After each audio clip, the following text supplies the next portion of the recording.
नमस्कार, मैं हूं आपके साथ योगेश पांडे। इंडिया वॉइस की खास पेशकश आज के अखबार में आपका स्वागत है। आज के अखबार का हम जिक्र करेंगे। आज के अखबार में वो कौन सी महत्वपूर्ण खबरें हैं जिन्हें आपको भी जानना चाहिए। सबसे पहले हम शुरुआत करेंगे उत्तर प्रदेश से, क्योंकि उत्तर प्रदेश में इन दिनों सियासत बेहद गर्माती नजर आ रही है। चुनाव तो नहीं है, राज्यसभा के चुनाव है, एमएलसी के चुनाव है, वो अलग है क्योंकि उनमें आप लोगों का मतदान देना नहीं होता है। इनमें सदस्यों का ही, विधानसभा के सदस्यों का ही मतदान महत्वपूर्ण होता है, वही मतदान करते हैं। तो इसलिए इस मायने से हम कह रहे हैं कि दरअसल उत्तर प्रदेश में चुनाव नहीं है, बावजूद इसके सियासत गरमाई हुई है। वजह यह है कि वाराणसी में ज्ञानवापी मस्जिद के मुद्दे को उठाने के बाद लगातार जिस तरीके से जगह जगह मुद्दे उठ रहे हैं कि यहां पर मंदिर था, तोड़े गए, फिर मस्जिद बनी, इसमें हिंदू पक्ष और मुस्लिम पक्ष दोनों आमने सामने हैं। इसी को लेकर के दरअसल कल एक सम्मेलन किया गया। यह सम्मेलन जो किया गया वो देवबंद में किया गया और जमीयत उलमा-ए हिंद की तरफ से यह सम्मेलन किया गया। इस सम्मेलन में कहा गया कि नफरतों की दुकान खोलने वाले मुल्क के दुश्मनों के हैं एजेंट, ये महमूद मदनी ने कहा है। और दरअसल इस दौरान इस सम्मेलन में बताया जा रहा है कि हजारों लोग शामिल हुए थे और खास तौर पर इस सम्मेलन में आरएसएस और केंद्र सरकार को टारगेट किया गया, यानी निशाने पर लिया गया और तमाम सारी चीजें कही गई। सम्मेलन में 25 राज्यों से करीब 3000 लोगों की जुटने की बात की गई कि इस सम्मेलन में जुटे हैं। और जमीयत उलमा-ए हिंद के जो सम्मेलन में जो राष्ट्रीय अध्यक्ष मौलाना महमूद मदनी ने कहा कि देश में नफरत का कारोबार हो रहा है, लेकिन हमें सबसे ज्यादा प्यार की जरूरत है और प्यार इस देश की शांति से है। बड़ी बात कही है, लेकिन अमन, चैन और शांति की बात करने वाले वो दोनों पक्षों का हम जिक्र कर रहे हैं। दोनों पक्षों में कुछ ऐसे लोग हैं, क्या वास्तव में उस पर अमल करते हैं? ये सोचने वाली बात है। इस मुद्दे पर आपको भी सोचना चाहिए। और सबसे बड़ी बात यह है कि इस्लामोफोबिया की रोकथाम को 14 मार्च को अंतर्राष्ट्रीय दिवस मनाया जाएगा। देखिए, फोबिया शब्द का इस्तेमाल आपको याद होगा, मुझे लगता है जितना, कि प्रधानमंत्री नरेंद्र मोदी ने सबसे पहले उस दौरान किया था जब किसानों का आंदोलन चल रहा था। और अब उसके बाद से इस्लामोफोबिया को लेकर के भी यह कहा गया कि उसको लेकर के अंतर्राष्ट्रीय दिवस मनाया जाएगा। और प्रथम दिन कई प्रस्ताव पेश किए गए कल, आज दूसरा चरण है, आज भी सम्मेलन होगा। 2 चरणों में हुआ था, 2 दिवसीय है, 3 चरणों में बताया गया था। तो आज भी सम्मेलन जारी रहेगा और आगे की रणनीति पर इस पर चर्चा की जाएगी। तो ये तो रही बात उत्तर प्रदेश की। इसके साथ ही दूसरी बड़ी खबर पर हम आएंगे। दरअसल हिंदुस्तान ने फ्रंट पृष्ठ पर लीड खबर दी है, देख सकते हैं आप कि किस तरीके से जो है समान नागरिक संहिता लाने की तैयारी को लेकर के बताया गया है कि केंद्र सरकार ने पूरी तैयारी कर ली है। उत्तराखंड में तो आप देख रहे हैं, इसके लिए कमेटी का गठन भी कर दिया गया उत्तराखंड सरकार ने। तो इसमें यह कहा गया है कि राज्यों में कानून केंद्रीय बिल में समाहित होंगे और इसके साथ ही कानून मंत्री हैं, केंद्रीय कानून मंत्री किरेन रिजिजू जी, उन्होंने कहा है कि हमारे मुख्य एजेंडे का हिस्सा हर हाल में कानून लाएंगे। देखिए, कानून बेहद महत्वपूर्ण बताया जा रहा है कि कानून लाया ही जाएगा। हालांकि कुछ दल इसका विरोध भी कर रहे हैं और कुछ दल समर्थन भी कर रहे हैं। खासतौर पर कांग्रेस का अगर जिक्र करें तो कांग्रेस तमाम सारे सवाल इस बिल को लेकर के उठाती रहती है, लेकिन कांग्रेस को यहां पर एक चीज बता दें और कांग्रेस के भी आत्ममंथन करने की मुझे लगता है जरूरत है। कांग्रेस को दिक्कत कहां पर आ रही है, पहले इस बात को कांग्रेस को भी समझना चाहिए। और शायद यही वजह है कि कांग्रेस का जो हश्र होता जा रहा है, वो यही वजह है कि कांग्रेस शायद ये नहीं समझ पा रही है कि देश की मांग क्या है, देश की आवाम चाहती क्या है, हवा किस दिशा में बह रही है। अगर हवा के विपरीत आप चलेंगे, देश की मांग के विपरीत आप चलेंगे, तो सर्वाइव कर पाना बेहद मुश्किल होगा। और इस समय देश की जनता ये चाह रही है, देश की जनता की तरफ से ये मांग की जा रही है कि दरअसल इस बिल में कोई ऐसा खतरा नहीं है, कोई ऐसी बात नहीं कही जा रही है। भाई समान नागरिक संहिता लाने में क्या दिक्कत हो रही है?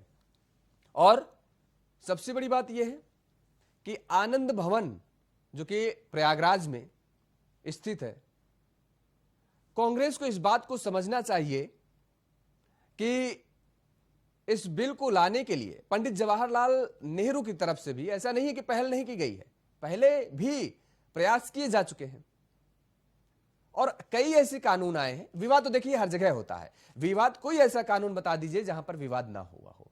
सारे विवादों को लेकर के, सारे कानूनों को लेकर के कोई भी नियम आता है, कानून पारित होता है तो उस पर सवाल उठते हैं और लाजमी भी हैं उठने। लेकिन मुझे लगता है कि सवाल कहां उठाने चाहिए, विपक्षी दल हो या अन्य राजनीतिक दल हो, उनको इस बात को समझने की जरूरत होती है। हम आनंद भवन का जिक्र कर रहे थे। आनंद भवन का वो हिस्सा जो कि ट्रस्ट में नहीं गया, उसकी रॉयल्टी किसको मिली? इंदिरा जी को। और इसके साथ ही जो पंडित जी की पुस्तक थी उसकी रॉयल्टी किसको मिली? इंदिरा जी को। वजह क्या थी?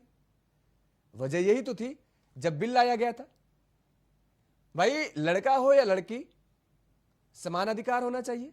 दूसरी बात, अब ये समान नागरिक संहिता लाने की जो तैयारी चल रही है, इसमें चाहे धर्म के हो, चाहे जिस समुदाय के हो, भाई कानून है, सभी के लिए एक होना चाहिए, चाहे हमारे लिए चाहे आपके लिए। तो इसमें दिक्कत कहां आ रही है? शरीयत से देश नहीं चलेगा, ये तो सभी लोग कहते हैं। भाई कानून से देश चलता है तो कानून ही तो लाया जा रहा है। तो इसलिए मुझे लगता है समझने की जरूरत है। और इसमें बता दें कि दरअसल लिखा क्या गया है, लाभ क्या होंगे ये भी बताया गया है। 20% मुकदमे समाप्त हो जाएंगे। देखिए एक बहुत बड़ी बात कही गई है, एक समान कानून बनने से विभिन्न कानूनों का जाल खत्म होगा और इससे देश में करीब 20% जो मुकदमे हैं वो खत्म हो जाएंगे। और क्योंकि सभी नागरिकों पर भारतीय दंड संहिता आईपीसी की तरह से ये कानून लागू होगा। वही बात कही गई है जो मैं अभी कह रहा था कि शरीयत से देश नहीं चलेगा, किसी पुस्तक से देश नहीं चलेगा, संविधान के अलावा कानून से देश चलेगा। तो वही बात इसमें कही गई है। और सोचिए कि अदालतों में कितने पेंडिंग केस पड़े हुए हैं, कितना 20% बताया गया कि बोझ खत्म हो जाएंगे, स्वतः मुकदमे खत्म हो जाएंगे। और शादी से संपत्ति तक स्त्रियों का हक अलग, मतलब समझाया गया इसमें कि मुस्लिम लॉ में बहुविवाह यानी 4 शादियों तक की छूट है, पर अन्य धर्मों में एक पति एक पत्नी का नियम कड़ाई से लागू है।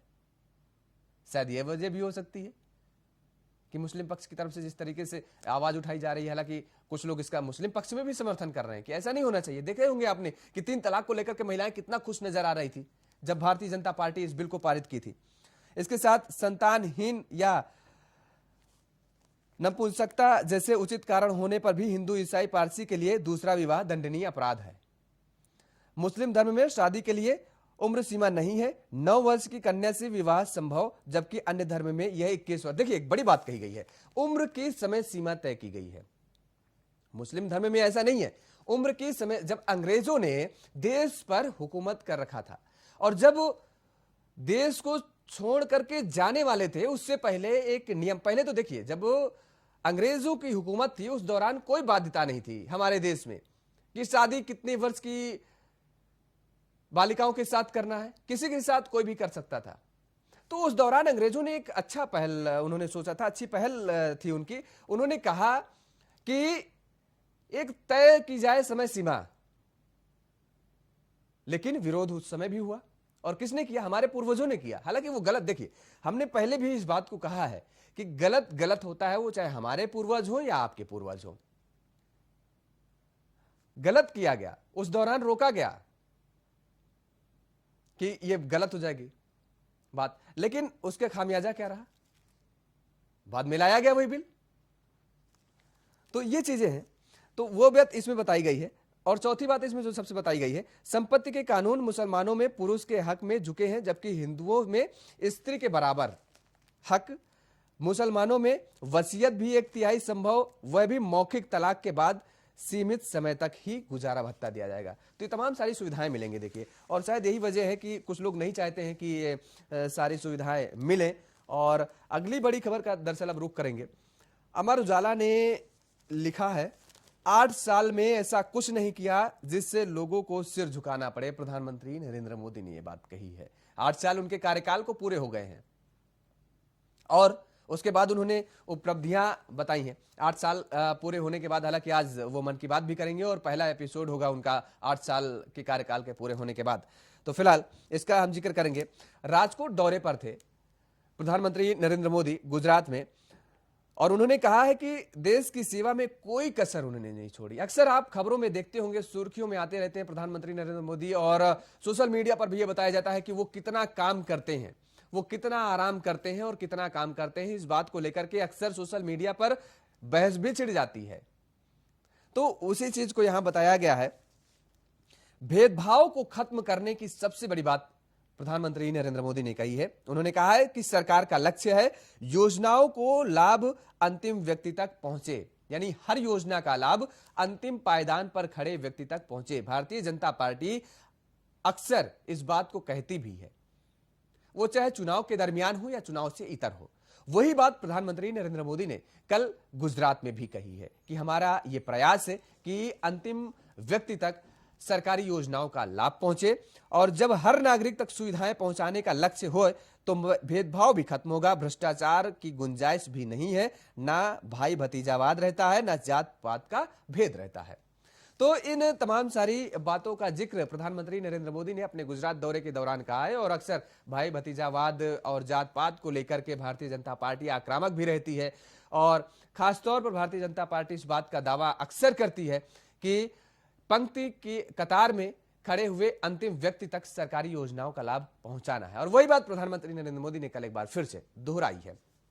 तो आज का अखबार में जो मुख्य खबरें थी फिलहाल वो मैंने आपके साथ साझा की हैं। और फिलहाल आज के लिए इतना ही। मुझे दीजिए इजाजत। नमस्कार।